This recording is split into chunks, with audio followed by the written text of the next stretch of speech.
we are starting today with understanding the different types of cybersecurity with examples, right? So the digital information system has got different paradigms, different phases. So each of the phase requires a cybersecurity element in it. So that is the definition behind different types of cybersecurity. So by the end of this session, we will understand the different types of cybersecurity. We will know about the goals and application of the different types, where this is applicable, what is it that we are planning to achieve by bringing in this type of cybersecurity, that we will be knowing by the end of today's session. So these are the type of cybersecurity: network security. Dr. Rao mentioned about this. Application security, we will look at it. Application security, cloud security. So today we know that most of the applications are hosted in cloud, or many applications are given to the enterprises, organizations, or end users as SaaS or PaaS or IaaS and all. So it is not that the whole infrastructure is moved to cloud. Maybe the infrastructure is with us, the software or the infrastructure and the layers above are also given as a service. So platform as a service, infrastructure as a service, software as a service. So the application security, the cloud security, all take different forms depending on the type of service that we take from a service provider, right? And endpoint security, I think we all know that, how we secure our laptops, our desktops, our mobile phones, how we put antivirus in it, what is the Windows Defender that we enable, what is the browser-based security that we enable and all. Now, data security is another part. Again, Dr. Rao touched upon this, data security. So data security talks about data at rest and data in transit. So that means data when it is stored in database, or data when it is queried from database to a user interface in an application, right? So data gets transmitted from the database, the data server, into the application server. So data in transit, how it has to be secured. So where all encryption is required, how do you encrypt, what is the protocol, or what is the encryption methodology, where do we have to decrypt, right? Where we have to ensure we are putting in a tunnel or something called a VPN, a virtual private network, to give more security, right? How do we prevent data being subjected to man-in-the-middle attack? Yesterday we saw man-in-the-middle, right? So how that data in transit is secured from man-in-the-middle attack, right? So all those things have to be seen in the data security. Identity and access management. So identity and access management is, how do we identify the end users and what level of access has to be given to the end users. So we will look at solutions which are in identity and access management. Mobile security, right? Most of the applications now come as mobile applications also. So how do you secure mobile application? You would have heard about, suppose I have an application in my mobile and I lose my mobile. The app security policy has to be defined in such a way that I can remote wipe my mobile and remove anything that is sensitive in my mobile. So that is done through what is called mobile device management solutions, right? So mobile security is an important thing. Operational security. So in the life cycle of data being created or data coming from downstream application and data being processed and given to upstream application, in that whole life cycle, the whole life cycle of creating identity access management, whole life cycle of migrating an application from development environment to production environment, everything together comes under operational security. And IoT security is again a very important thing, Internet of Things. So if you have connectivity, either Bluetooth or Wi-Fi connectivity to things like your doors, your garage doors, your house doors, your cars, etc. So how do you ensure that these cannot be breached, right? That is IoT security. Critical infrastructure security. I think Dr. Rao talked about critical infrastructure. So critical infrastructure is infrastructure which hosts the critical applications, which are required to be running 24/7 to provide support to various end users. That is critical infrastructure security. So government has come out with guidelines for web application hosting. Government has come out with testing, security testing for application. Government has come out with guidelines for mandating vulnerability checks for the infrastructure where these applications are hosted, right? So these are the types of security, cyber security that we will be looking at today. So to start with network security. So again, taking you back to the definition of network that was shown by Dr. Rao. So network security talks about how we can protect the networks from unauthorized access.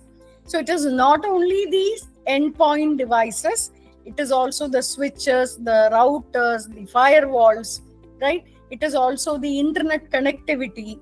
So how can we ensure that there is no intrusion at any point in the network? So we have firewalls. What is a firewall? A firewall is an application which separates an internal network from the external internet. So you can program the firewall, or you can create rule bases in the firewall to allow certain protocols only from outside to inside, and to allow only access to certain websites or certain IP address from inside to outside, right? So that is a firewall. And there are things called intrusion detection system, intrusion prevention system. So these are tools which look at any anomaly, anything that happens out of the ordinary, anything which looks like unauthorized pings to the application. So it looks for detecting such intrusions, and if it is IPS, it, like intrusion detection system, just detects and gives alert. Intrusion prevention system is, it prevents intrusion, right? So you can program it in such a way that certain type of requests can be prevented, can be blocked at the IPS itself. And there are virtual private networks. Again, like we were discussing yesterday, we being part of the pandemic scenario generation, we understand what is VPN, right? Many of us would have used VPNs during the time when we could not go to offices and work. We were working remotely and all. So VPN is like a tunnel. So you connect from your source to destination through a tunnel, so that there is no man in the middle attack, or there is no way somebody can snoop into the data being transferred or the accesses being given through that, right? That is VPNs. So firewalls, when we talk about, there are Palo Alto networks, which are firewall solutions from Fortinet. Cisco is a firewall solution. So these are all, I mean, there are hardware firewalls and there are also software firewalls. There are devices which are firewall, which are to be configured in the, it will be available in the network diagram in an organization's network. There are software based firewalls which can be installed, which can be installed in the perimeter of the network, which will look at all those, all the data will be passed through those firewalls, right? And we looked into IDS and IPS. So there are solutions like Snort, Suricata, Cisco Secure IPS and all, which is available, which many, Snort is one very frequently used IPS. Cisco is also providing a secure IPS. So these IPSs, see, we talked about the latest technology yesterday, right?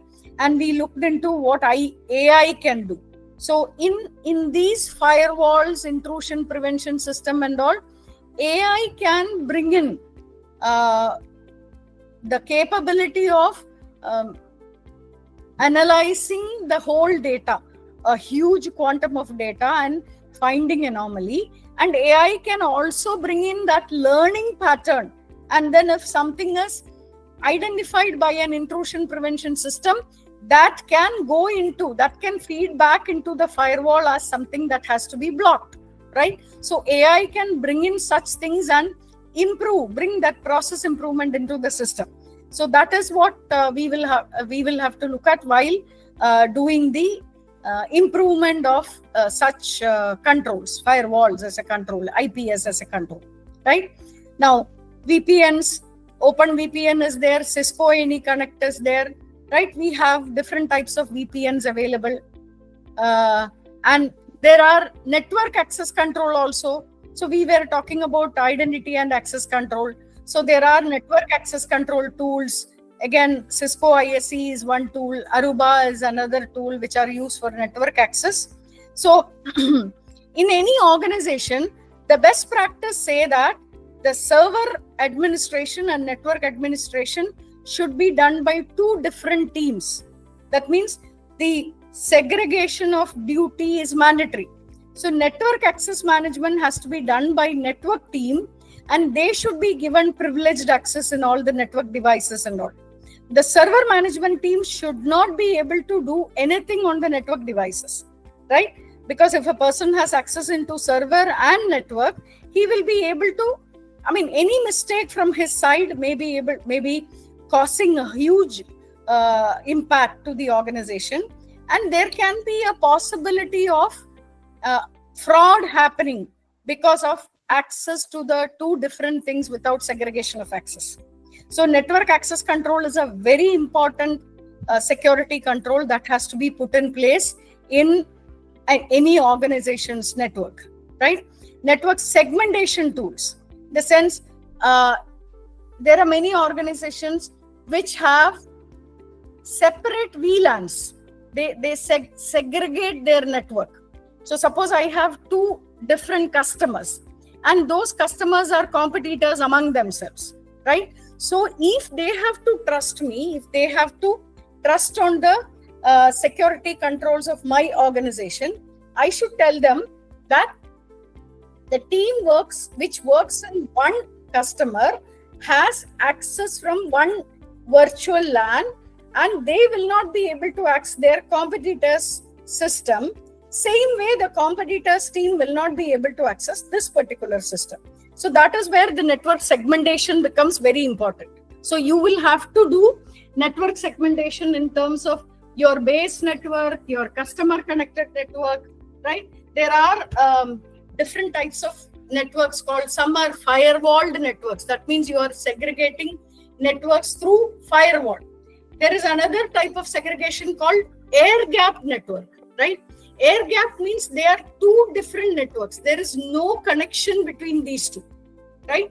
So you cannot even raise a change request to open a port in the firewall and connect from one to another. So air gap means they are two separate networks altogether. So there are network segmentation tools that are available which will help us to do segmentation of networks. Okay. And then comes our application security. Again, this is very important in today's scenarios where applications are hacked, data is stolen, data is misused, data is encrypted with ransomware. Everything that we saw as part of threat vector in yesterday's session, they are all applicable when we host an application in a public accessible internet, in a cloud, in a public cloud, or we take the software solution as a service from a service provider, right? So we have to very clearly look at how we can secure an application. So if you want to look at applications like, say, IRCTC is an application which allows everybody to connect from any place, right? So, and there are applications which are hosted in the internet.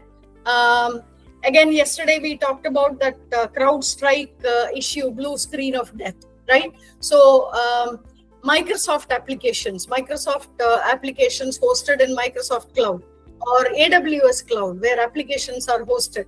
So they use a certain security measures, right? So how do we ensure that they have these controls, like how they keep their software and devices free from threats, how they have regular updates. See, when we say applications, mobile app, we know that Android comes out with new updates, iOS comes out with new updates, Windows comes out with updates, right? The CERT team, which is led by Dr. Sanjay Bahal, who met us yesterday, they release these updates in their portal for the various vulnerabilities that are found or various gaps that are found, right? So there are security measures which require what is called patching. The updates are called in an IT scenario as patching, right? And in software development, we have to follow secure coding practices. So if you will be knowing, as you are teaching in colleges to students who are coming out with code, with application and all, there are secure coding guidelines for Java, for .NET, for Python and all. And the coding practices not only stop with guidelines, it also ensures that how you capture an exception, how you do your, how is your input field secured, how is your querying secured, right? All those things come under the secure coding practice. And then periodic penetration testing to see whether there is any vulnerability, any port which is open, which can be utilized by the threat vectors that we looked at yesterday, right? And there are application firewalls. So like we talked about network firewalls, there are firewalls which protect an application. So you can build the application within the firewall and you can allow or you can configure the access to the application from external network and also the access from the application to the external network that can be handled, that can be looked in by the secure coding practice and application firewalls and all. It can be designed and looked into, right? The tools and technologies are web application firewall. So there is web WAFs, AWS WAF, Imperva, Cloudflare. So these are firewalls which work around the application, which are hosted in web. So these are web hosted applications security control, web application firewall, right? There are code analysis tools. We will look in the next slide about the different types of testing. So you have an application has a source code. So the application testing happens in two different formats. One is the code testing. So that is called static application security testing, or it is called SAST, right? That is code analysis tools. So again, in Dr. Rao's presentation, there was a framework for OWASP, right? That is Web Application Security Protocols framework. So they find out, they release their top 10 every alternate year, and they come out with what are the top 10 issues that has affected application. And these tools like SonarQube, Checkmarx, Veracode, all these tools, 45, there are many tools.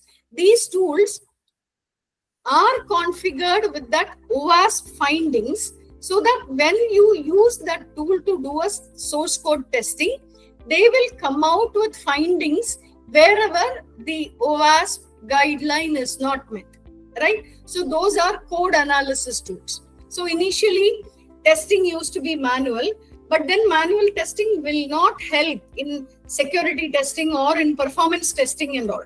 Manual testing can be done only for functionality testing, right? So that is when these tools became mandatory. So now if you look at Reserve Bank of India says that any banking organization should ensure that their applications undergo either static application security testing or dynamic application security testing, right? So dynamic application security testing is like this runtime application testing. That means application is in the dynamic mode. That is, it is being executed and it is being tested. So it is like a penetration testing to the application, right? So the tools will try to hack into the application or try to breach the application security, and that is what the dynamic application security testing does. So these check marks and SonarQube and Veracode, and there are tools like there are many other tools which does DAST, right? And there is one important thing called software composition analysis. Again, this software composition analysis, and one more thing called SBOM, software bill of material. So as faculty members, it is my request to you to train your students when they do projects to come out with their software compositions, right? Or they have to give the bill of material of the softwares that are being used in their products. So they should say, this is my tech stack. It has all these softwares, and this is the version that I have used. These are the third-party components. These are the open source components. They should say that.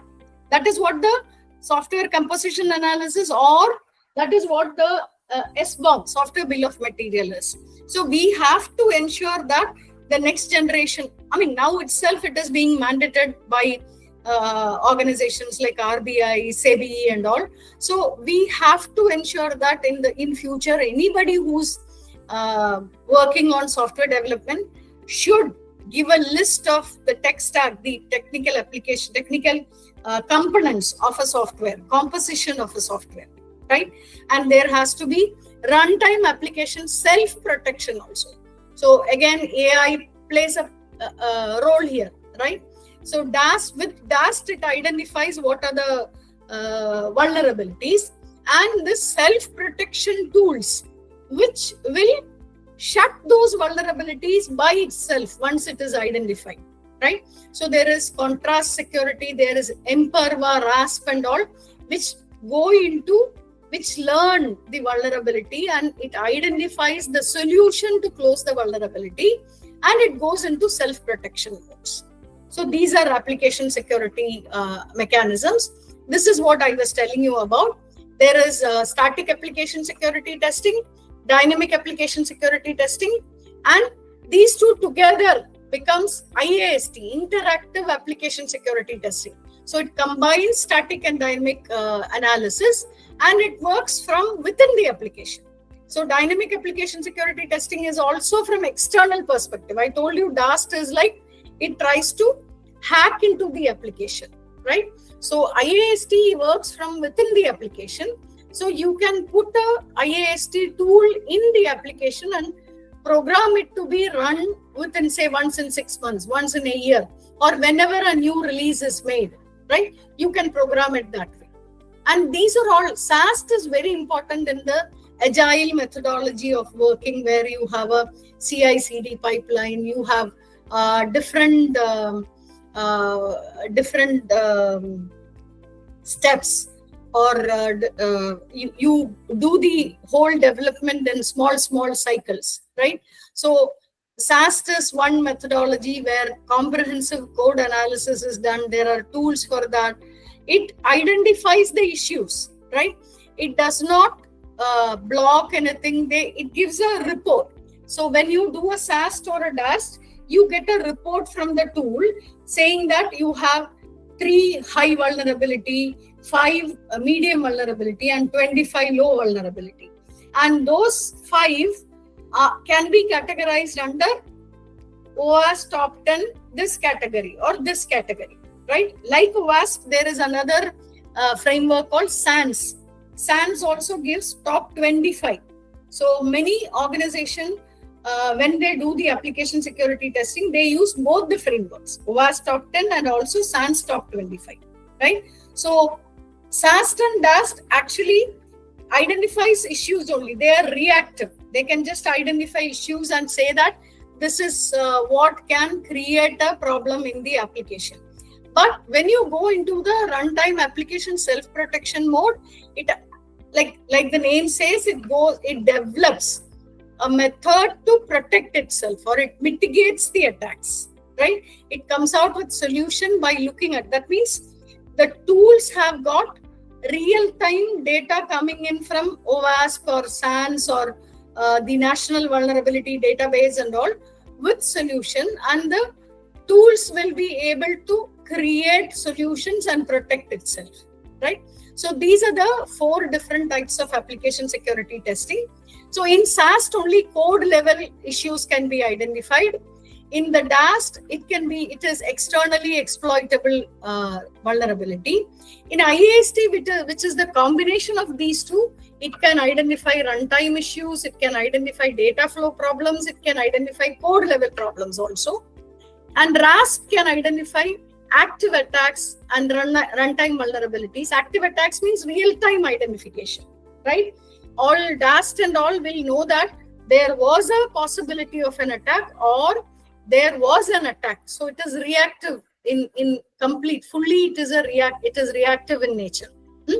So SAST covers, SAST is ideal for early vulnerability detection, and DAST is like a black box testing. It will never have visibility to the code. And generally, DAST is done by third party. So there are organizations which do application security testing as a service, right? So third party does the assessment and they give the report. And the application owner remediates those vulnerabilities and goes back to the tester. Tester runs a rescan. That is how the life cycle happens. IAST is also for agile development, right? For different sprints, it can have different test criteria. And at each sprint, we can find out what are the difficulties, what are the vulnerabilities to be closed and all. So there can be false positives in these checks anyway, right? False positives means the tools identifying certain things as issues, but they may not be real issues. Why is it so? Because the tools will not know which is the component in the application which deals with critical data, or which is the component which requires high performance and all. They will treat all components, especially SAST means it is code, right? So it will look at code, keeping each line as the same severity as the other line. So false positives can be high.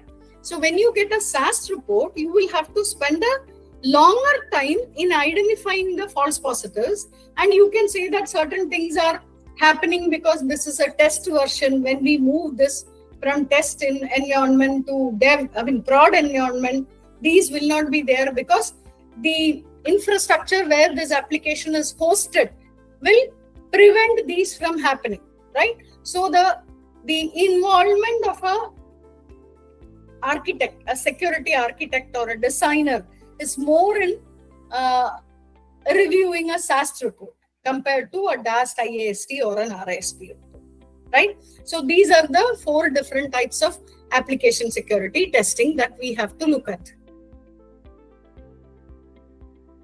Then comes cloud security.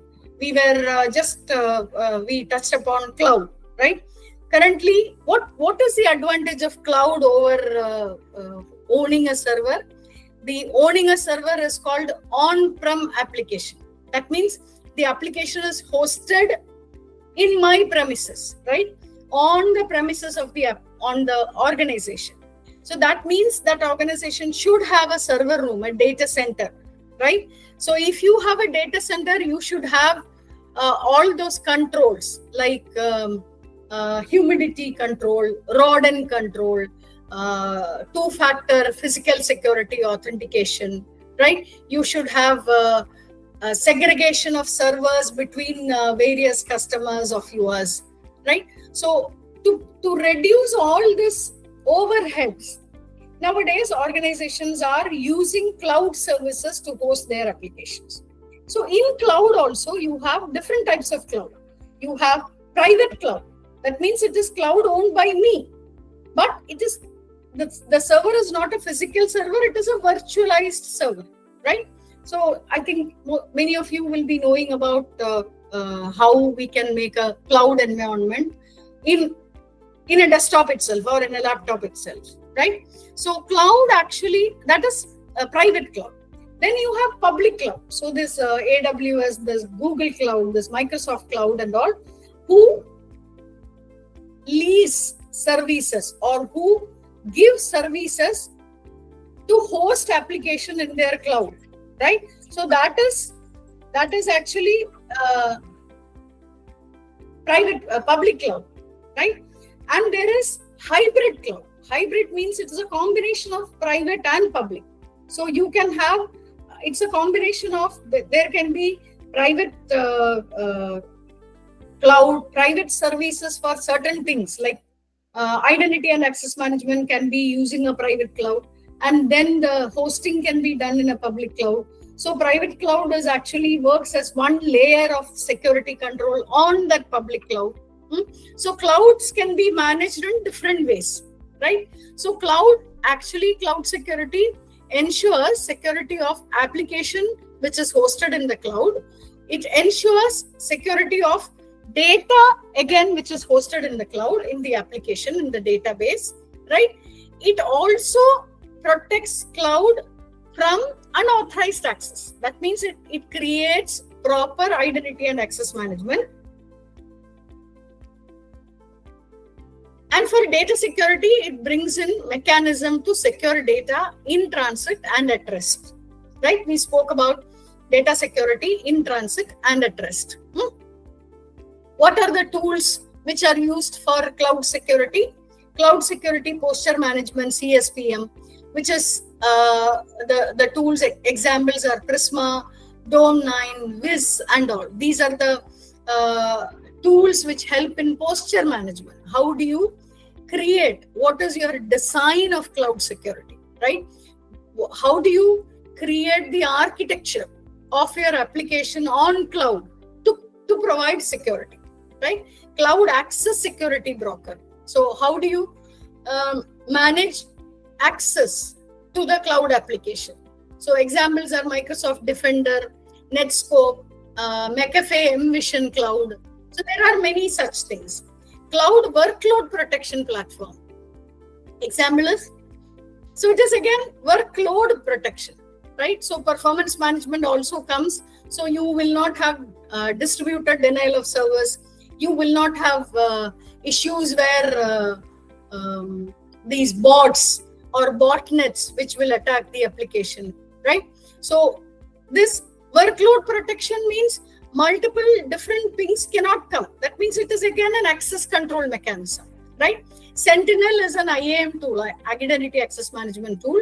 So Sentinel helps in workload protection.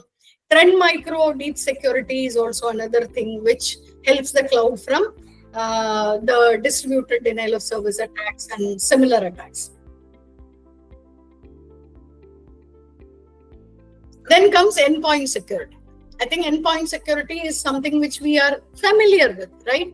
We talk about what is the antivirus you have, right?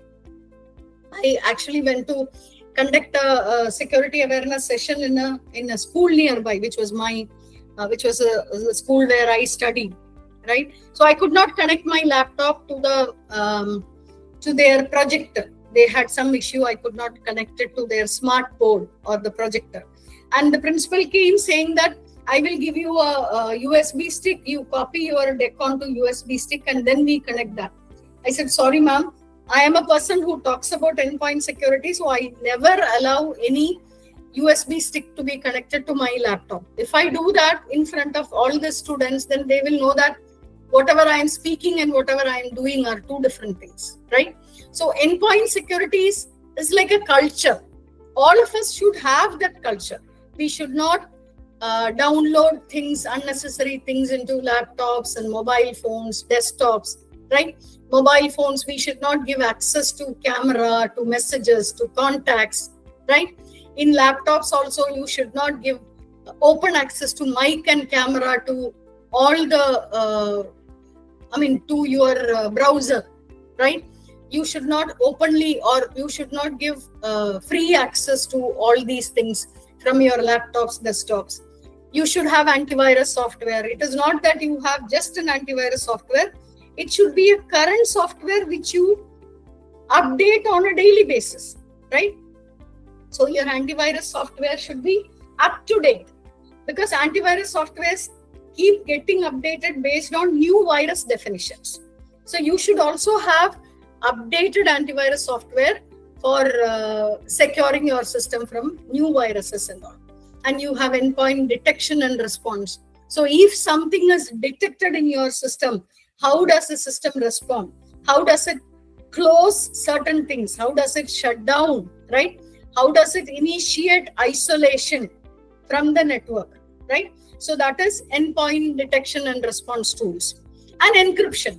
We all know that there has to be, many laptops. I know many organizations use laptop with BIOS passwords, right? That is a two-factor authentication. They use disk encryption softwares to encrypt the data in the laptop. So if I'm using my laptop and I have confidential information in my laptop and I lose my laptop, right? Even though I say that nobody can log into my laptop, if the hard disk is removed and used in another machine, they will be able to get all the data, right? That is where the disk encryption is very much important. So there are tools like for EDR, we have CrowdStrike, Falcon, Sentinel-1, Microsoft Defender for endpoint. So Microsoft, if we have the latest Windows, we can enable Microsoft Defender, right? Antivirus and anti-malware, Norton is there, Kaspersky is there, McAfee is there, right? And mobile device management. Intune is something which is being very popularly used for mobile device management. So if I am a person who works remotely and I am given an organization's laptop with organization's image, then this laptop will be configured in the mobile device management. So if I lose laptop or if I quit the organization and I don't return the laptop, the data on the laptop can be remote wiped. That is what the mobile device management is for. And second one is, suppose my system has to be updated. The infrastructure team, the administration team can connect over internet using mobile device management to update my systems, right? So these are the endpoint security tools and technologies. Coming to the next is data security, right? Data security is the one which is the utmost important or the most important thing, right? Because we were talking about data governance, data security, data at rest, data in transit, data being processed, data being controlled, data owners, right? Data encryption. So when we talk about security, the maximum controls have to come in managing the data which is being processed in an application in a secured way. So you should authenticate the data that comes in, right? So it protects data integrity, confidentiality, and availability. So how do you protect the integrity? You have to authorize the data that is coming in, the input mechanism that brings in the data, right? The processing mechanism that works on the data. All those have to be tested and approved. Then only you can bring in integrity. Confidentiality means you should have some encryption mechanisms to ensure unauthorized access is not there. You should have proper access control mechanism, right? Integrity is also working on access control mechanism.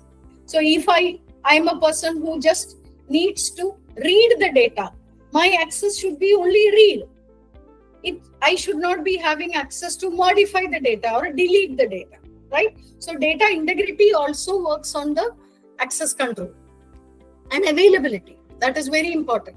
So what is your backup mechanism? How do you ensure that data is available at the time data is required, right? So you should, suppose you are running an exam in an online mode, right? So your system should be available when the exam is scheduled. Your question paper should be queryable from your database at that time, right? You should be able to make your system available with the data. So availability is also very, very important. So that is where many of these applications, which the huge corporate applications, global applications like Facebook, Google, and Twitter and all, they have not only they have backup servers, they have what is called mirrored servers. You know what is a mirrored server? That means it is getting backed up every minute or every few seconds it gets backed up. So it is like the primary data and the data in your mirrored server are 99.9% same. There is only that few seconds difference that happens, right? So data availability is by having backup mechanisms, by having mirrored servers, mirrored applications, right? So the methods include encryption, data masking. Data masking is one level of encryption, right? Encryption is one technology, one protocol. Data masking is another protocol. Secure data storage and backup solutions. So how do you secure storage and how you have backup, like we were talking about now, mirrored servers, backup servers, right? So these are data security. So what are the tools that are there for data loss prevention? How do you ensure data loss prevention? When somebody tries to access, they should be given only the required access. They should not cause any data leakage, right? So the data loss prevention tools are Symantec DLP, Forcepoint, McAfee DLP and all. So you put your DLP in your perimeter so that any query for data coming in will get only the approved data. They will not get the complete data, right? Suppose it's a banking application, right? State Bank of India application. I am a customer. I have an SB account. I have a loan account. I have some fixed deposits also related to my account, right? So when I go to another, say Axis Bank ATM, I am going to withdraw money. So Axis Bank ATM should check my account in the SBI database, and Axis Bank query should give back only the authentication for my card and my account balance. Nothing else. It should not see my loan account or my deposit accounts and all, right? So that is where this data loss prevention tool works. It allows only you have to categorize your data and you should the design. So that is where the secure by design comes in. So your design of the application should allow you to create queries to pull out only the required fields, not the full record. Okay, you know the definition of a record in a database and different fields in a database, right?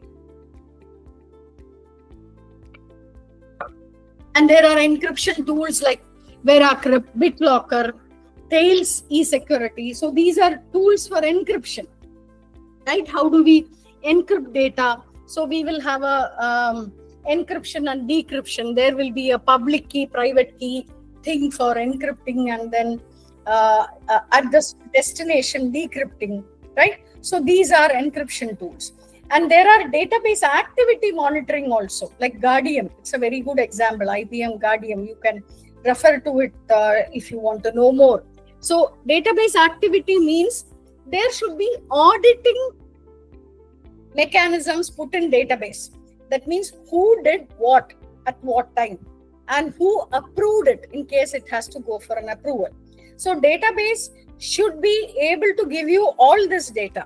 And if some activity happened by mistake, there has to be a provision to revert back to the previous stage of the database also, right? So that is where this Imperva secure sphere and all works. It works like it is kept like a sphere. So something happens, you will be able to fall back into your previous mechanism, right? So that means if you want to have that fallback mechanism, you should have some 2-3 level of authentication. At some level, if it finds that all the controls, all the approvals are not there, it should stop that and then revert it back and reject the request, right? That is what database activity monitoring tools do. So data security is again very important. And these regulations like GDPR that we looked into yesterday, HIPAA, which we looked into, the DPDP Act, they all are on data security, but basically personal data management, right? Privacy, data privacy management. But confidentiality, integrity is required for all type of data, right? Suppose it's a pharma company. They have they have a configuration for a medicine, right? That data has to be managed as a trade secret of them, or that has to be managed as a patent. And at any point, they should be able to check whether the medicine that is created, that is manufactured, or that is produced in that company follows that particular configuration that is designed, right? So data loss prevention happens at the design level, so all this intellectual property things which talk about patents, which talk about trademarks, which talk about trade secrets and all, comes back to data security itself, right? So data security is very important at various stages. So if you are a research and development organization, all your research ideas, your innovations, your ideas that you are coming up, the solutions that you are building are all to be treated securely, right? The data related to that from the beginning to the end has to be treated securely. So you have to look at secure data storage, backup solution, encryption for that data. All these things have to be looked into. Yeah, we were talking about identity and access management from the beginning of today's session. So how do you create identity for the users to access the application? That is identity and access management. So you have to onboard a user. That means you have to identify a user. So suppose Jyoti joins a new organization, right? Jyoti joins GCA. GCA has got an application where Jyoti should be given access.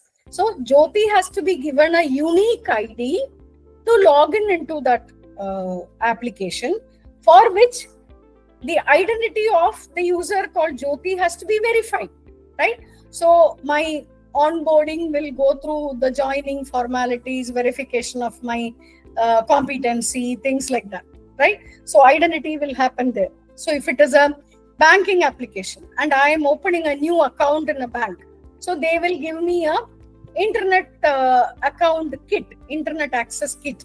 So that access kit will be tagged to my particular account number, which is unique.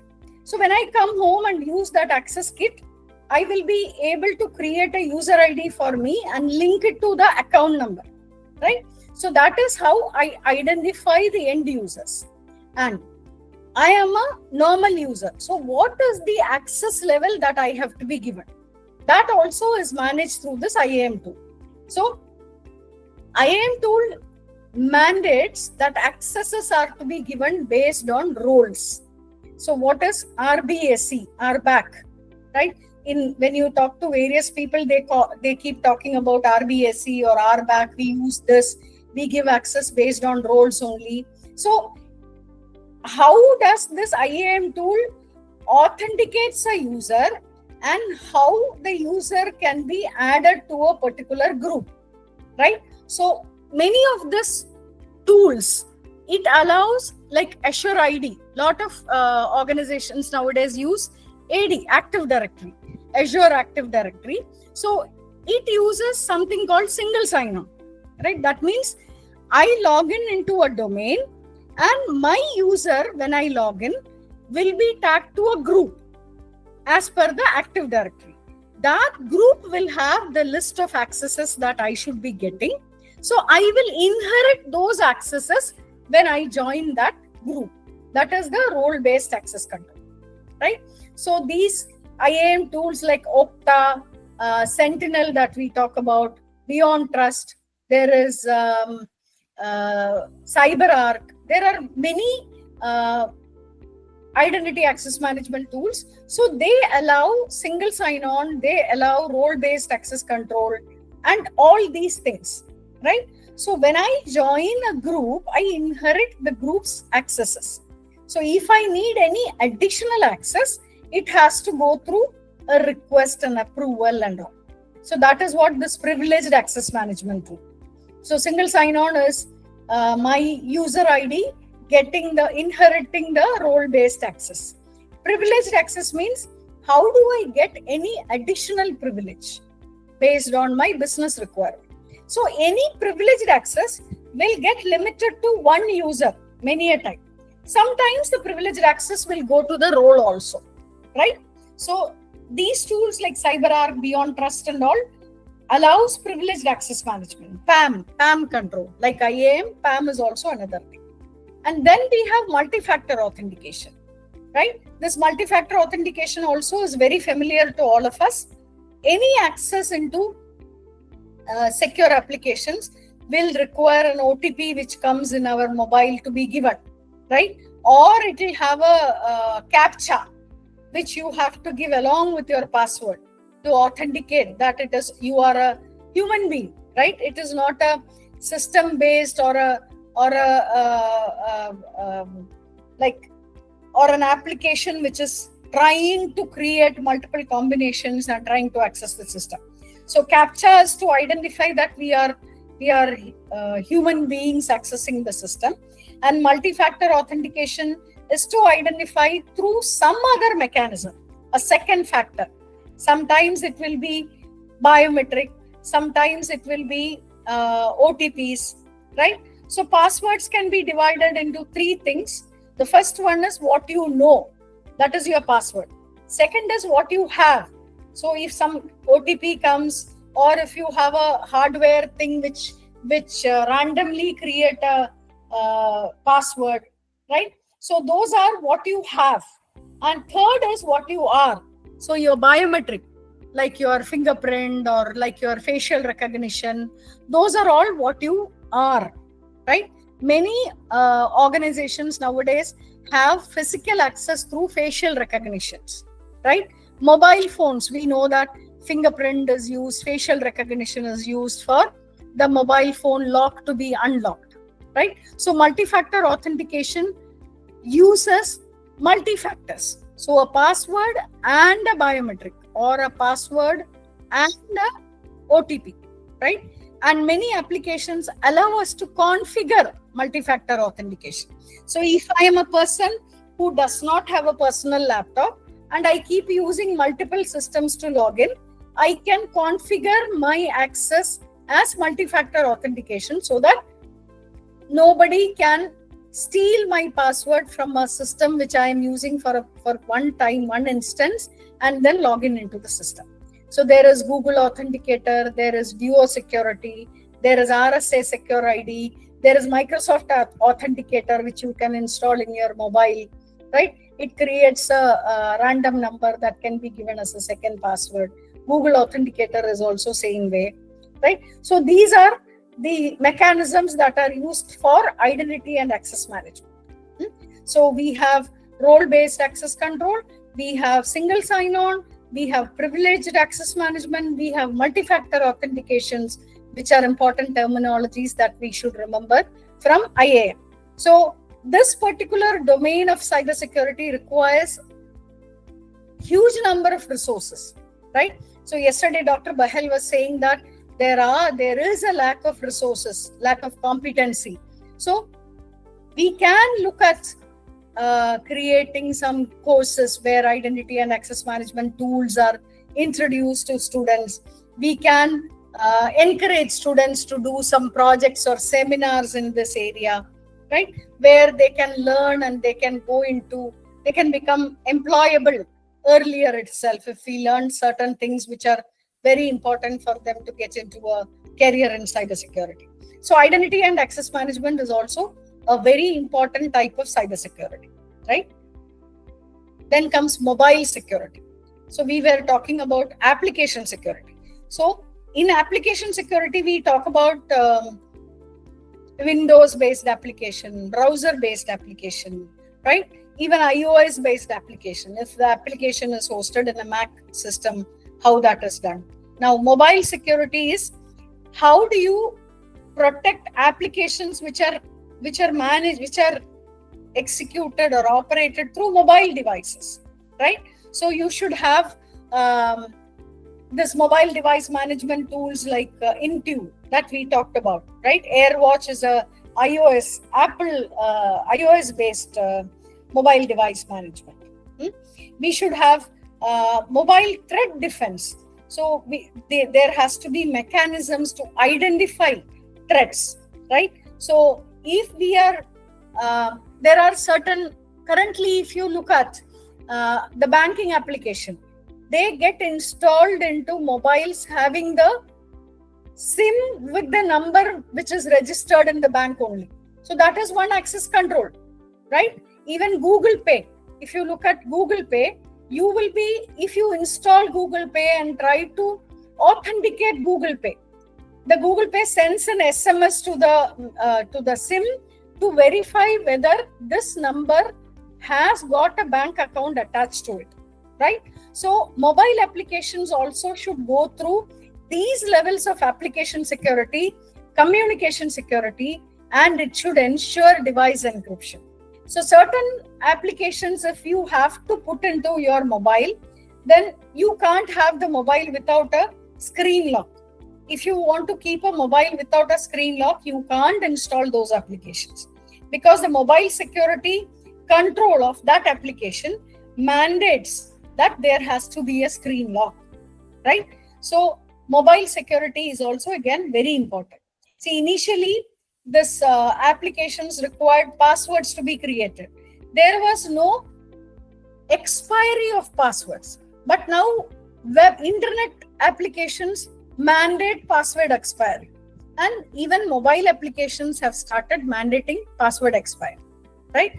And some of the mobiles actually allow screen lock to be added as the application lock, like GPay.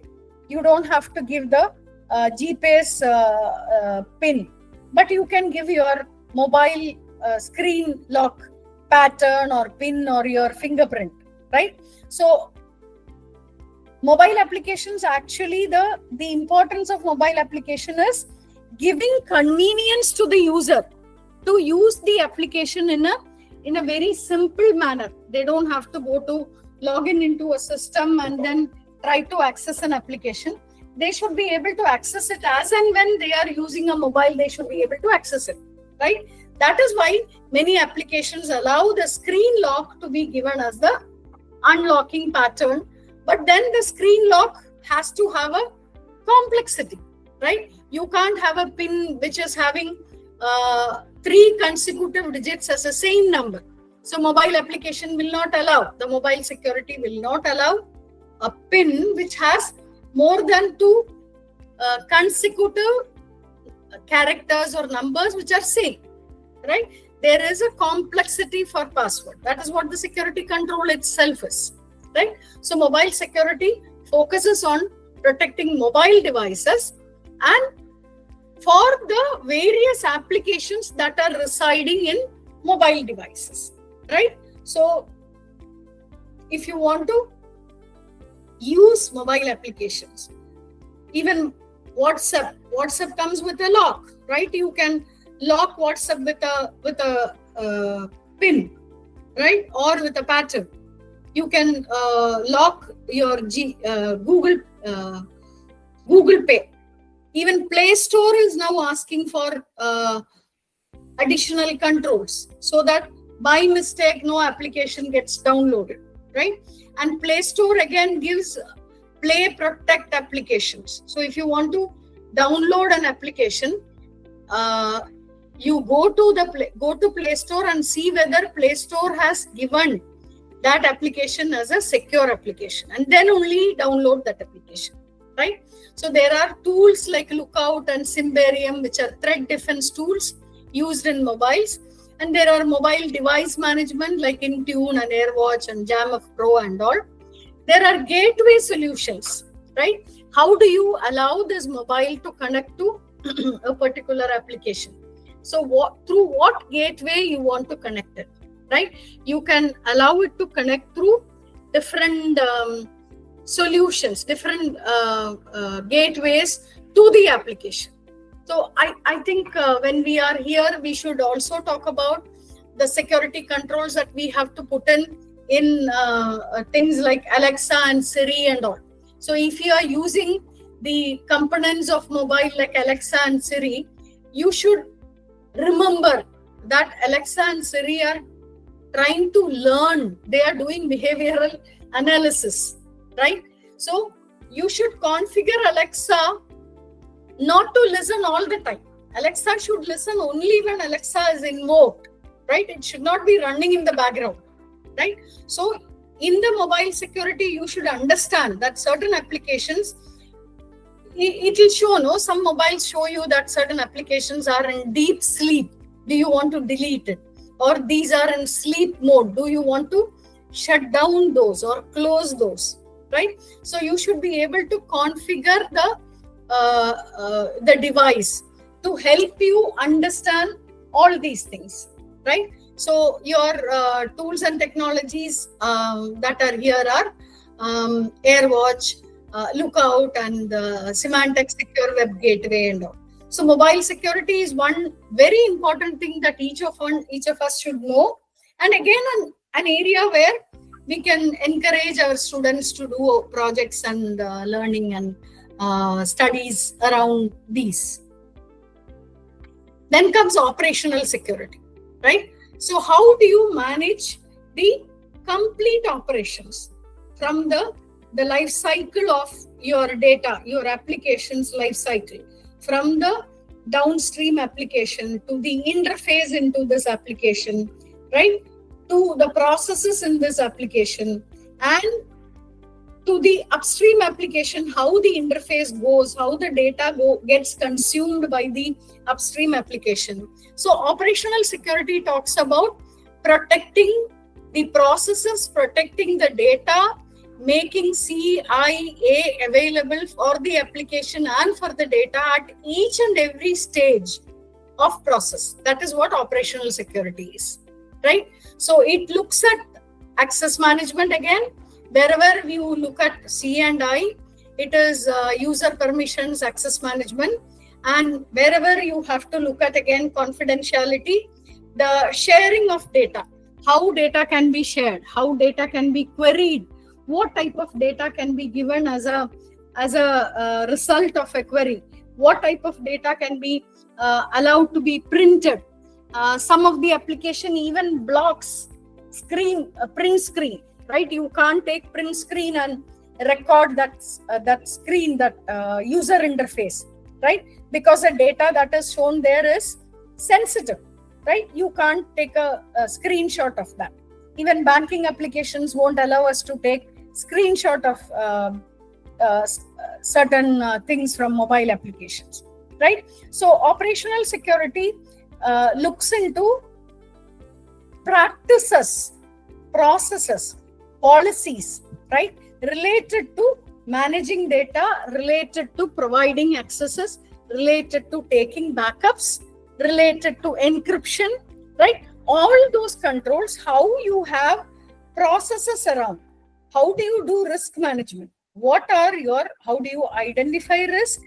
How do you address those risks, right? How do you do risk management around the challenges in each and every step of application lifecycle, right? So what are the tools and technologies? There are SIM tools. SIM means security information and event management. So SIM tools are like the latest tool, or the very popular tool is called Splunk, right? Splunk tool can be put in your servers, and there are these SOC analysts, security operations center people. Yesterday we were just mentioning about this. So security operations center team who will be looking into monitors to identify events and incidents, right?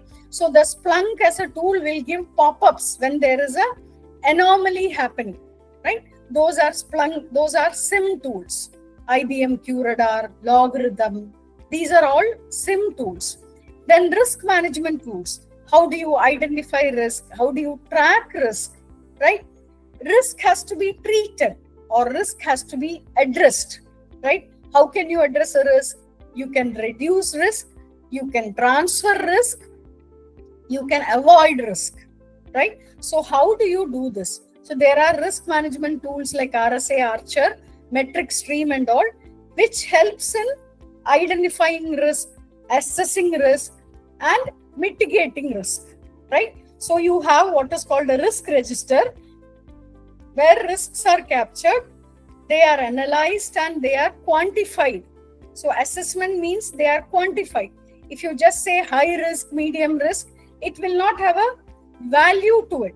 So you should come out with a matrix where you have to give the risk value, say in a 3x3 matrix or a 5x5 matrix. So the risk management tools use these mechanisms to quantify risk, right?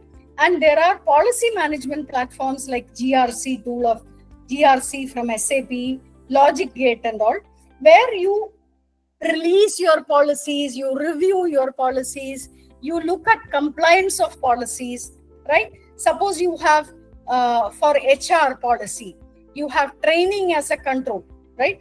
Every new joinee has to be given induction training. That's a security control. So your GRC has to take that as a control, and it should look for how many people joined this week, right?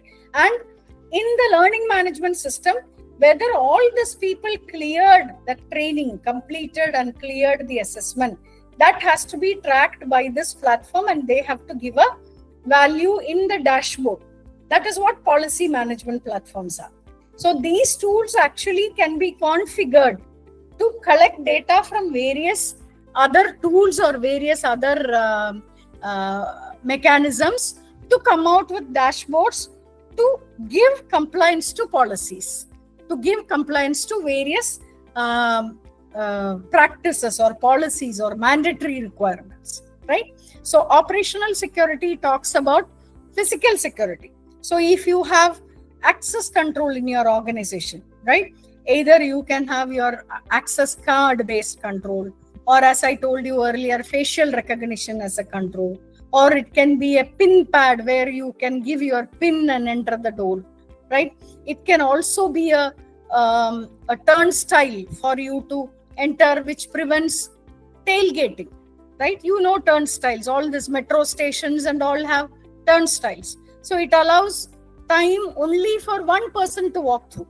So that is for preventing tailgating, right? So these physical things, access control also can be linked to the policy management platform.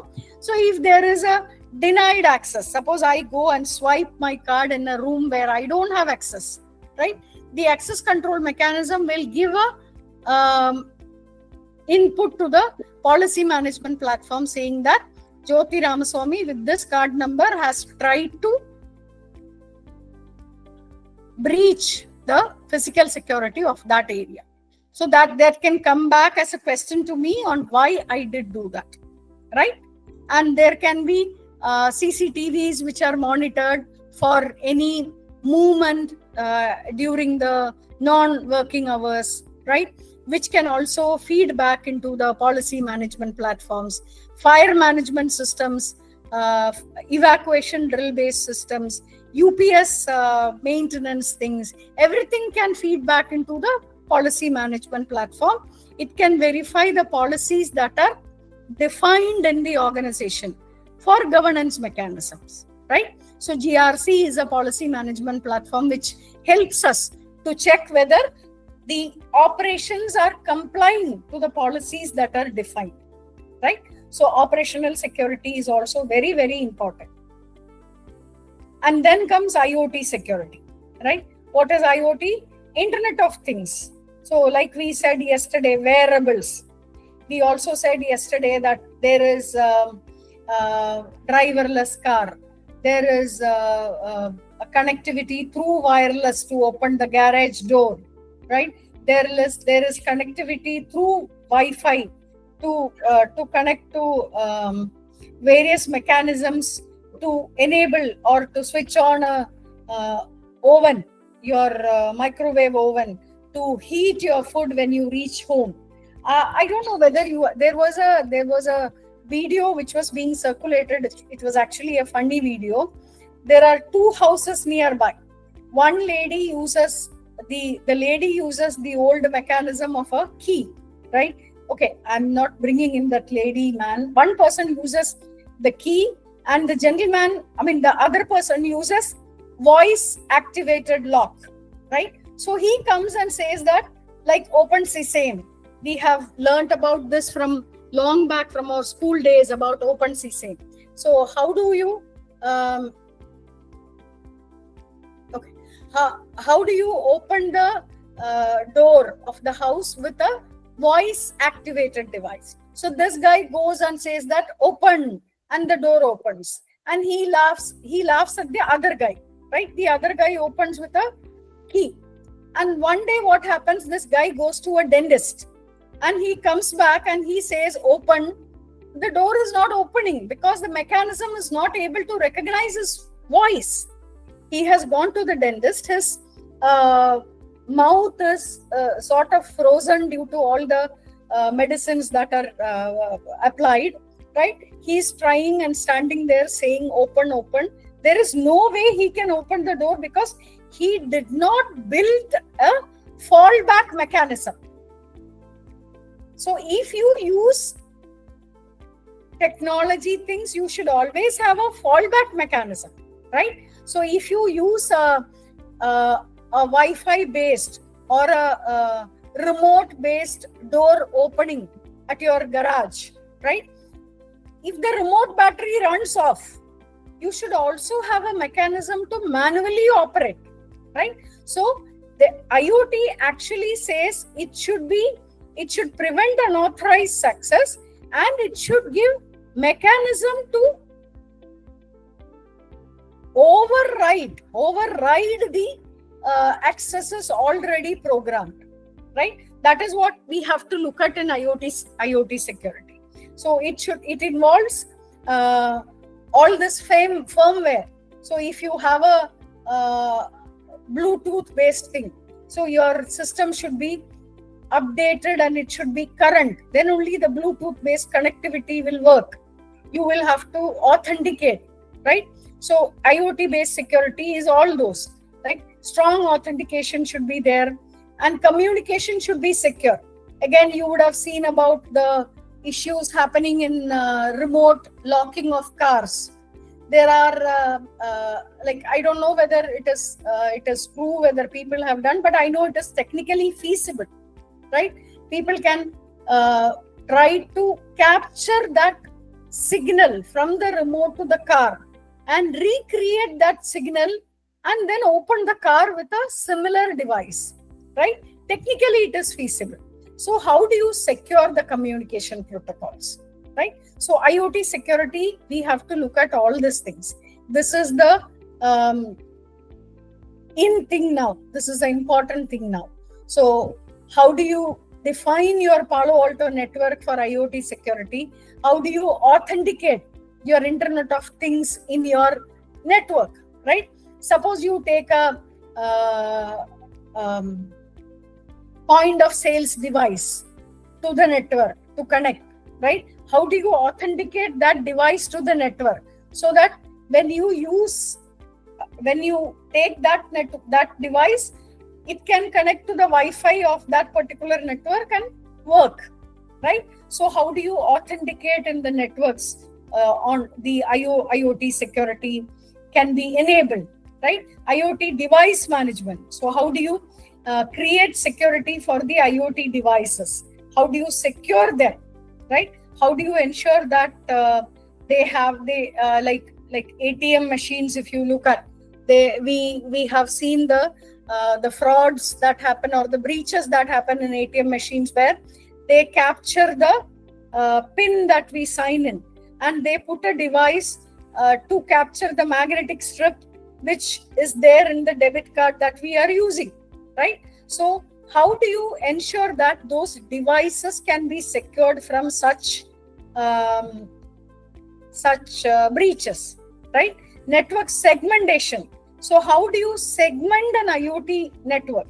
So you have a organizational network and you have a lab where you allow people to test applications using different Internet of Things, right? So if you allow that, how do you segregate that particular lab from your enterprise network, and so that the devices, the issues, the vulnerabilities from those devices will not impact the larger network, right?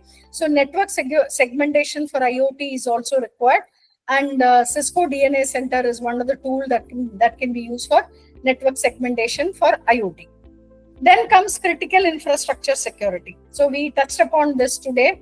There are, like we talked about hosting only, but there are like utilities, electricity supply, right? So it is a critical infrastructure. If the electricity, like in Maharashtra, in Bombay, you have Tata Electricity, or every state has got its own electricity board.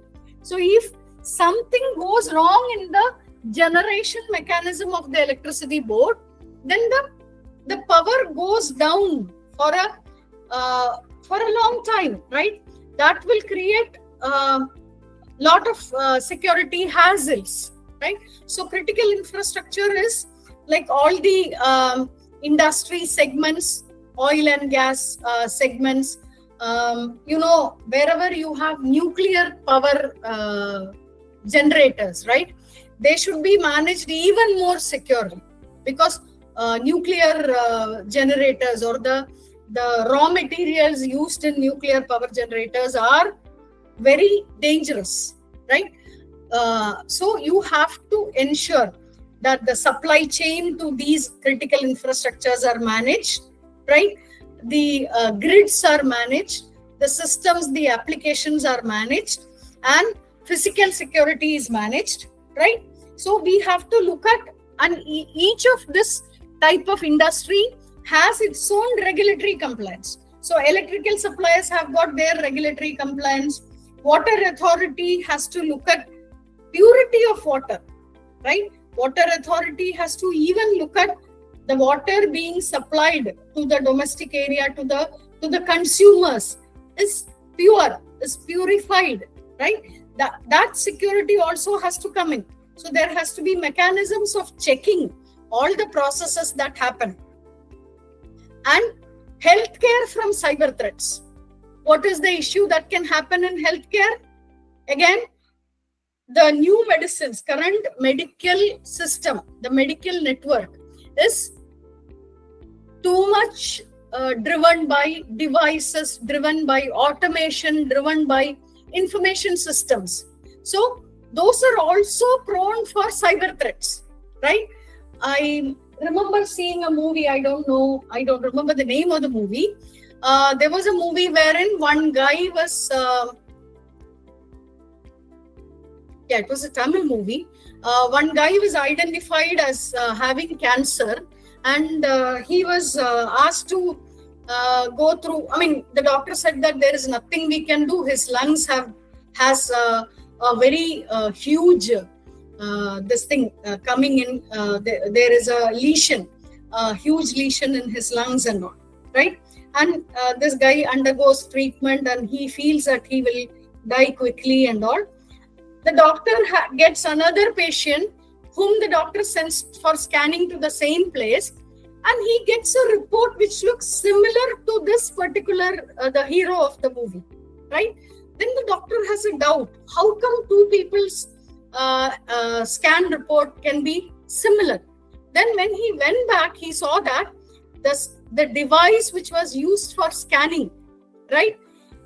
That was not a cyber threat, but I'm just telling you that device was not cleaned, because of which the film that was coming out was showing lesions, right? Like that, suppose you have an MRI scanner, right? MRI scanner uses lot of digitized applications, digitized modules, right? So all those modules, if they are not up to date with the sort of issues that has to be identified in the scan, and these have to ensure security to that scanner and the reporting mechanism by proper patching, vulnerability management and all, without which the report coming out of that MRI scan will never, which cannot be trusted, right? So that is the securing healthcare from cyber threats. So if you look at, actually there was that's one this healthcare security is one paper in itself. You can look at what are the type of things that come there. How can you secure it? How can you patch things? what are the different things that are to be looked into by hospitals and scanning centers and all, right? So critical infrastructure security comes about all these things. So that it looks into industrial control systems, right? So industrial control systems are IT systems which are connected to factories, which are connected to the machines which manufacture, right? So these IT systems help in getting dashboards, getting data and all. So how do you manage this ICS systems in securing that manufacturing machines as well as the IT systems? So there are tools like Dragos, Nozomi and all. There are SCADA protections. SCADA is again a mechanism through which we control or we secure the industry network. That is SCADA, right? So how do we secure SCADA? So we have Fortinet as a tool for securing SCADA. We have Claroti, which is a tool. So this SCADA is a tool for controlling manufacturing systems and also getting the data from that. That means how many products are manufactured, right? How many have been identified as defective, which have to go into the output, right? It has to go to the conveyor belt to be sent to the customers, right? Which has to come back for correction. So SCADA is something which manages the control. It controls the quality of the products. It controls the volume of products and all. So SCADA also has to be protected. Physical security, again, very important, right? These infrastructure security places are prone for the malicious actors to enter and then put a bomb there or create a scare of a bomb, right? So how do you ensure physical security? So physical security, the access control, CCTV and all, Honeywell is a tool which is very popular among the various manufacturing plants and all for physical security. So critical infrastructure security is a very important thing. So I think some of the engineering disciplines have to learn about physical cyber security or cyber physical systems, right? So when you learn cyber physical systems, you will learn about all these things. So we can encourage, we can bring in this as an elective, we can encourage, we can create more and more exercise, we can learn about it, right? So critical infrastructure security is an area where a lot of things are happening. Yeah, then comes the different examples of incidents that has happened in various areas of cybersecurity. So there was an incident called SolarWinds in 2020. Actually, it is after SolarWinds that application security became important, right? SolarWinds actually created, or the breach that was caused by SolarWinds application was through the vulnerabilities that were in the application. So the application, the supply chain, that means the third-party software, the vendor software, etc. We have to look at what is their release management. When do they release the next version? How the contract with the third party says that they have responsibility of updating our system also. So SolarWinds, Equifax data breach is again on because of lack of or missing out patching of application, right? So there were vulnerabilities in the application. Actually, Equifax data breach, you can read. This breach was, it was persistent in the system for 3-4 months. And for that long a period, the data was being shared from this network to the hacker, right? It was identified only after huge volume of data was stolen by that particular vulnerability, right? this colonial pipeline ransomware affected critical infrastructure. So it was a ransomware. So it impacted the ransomware impacted the critical infrastructure and asked for ransom to release, right? Facebook data breach. I think we keep seeing about Facebook data breach. There are cases that are happening where they have misconfigured or certain applications on Facebook, right? Facebook has this small applications which says you give your current photo, and you give your date of birth. We will give you a photo when you are 20 more years older, right? So they collect lot of personal data, and then they work on their image creation and all. So some such things where it went into the data leaks, and it went into also issues with Facebook. But this 2019 is actually exposure of data because of misconfigured cloud storage, right? So these are some of the incidents that we can even read more and understand, and we can understand how these were detected and how these were addressed, right? Yeah, with that, we are coming to the end of today's presentation.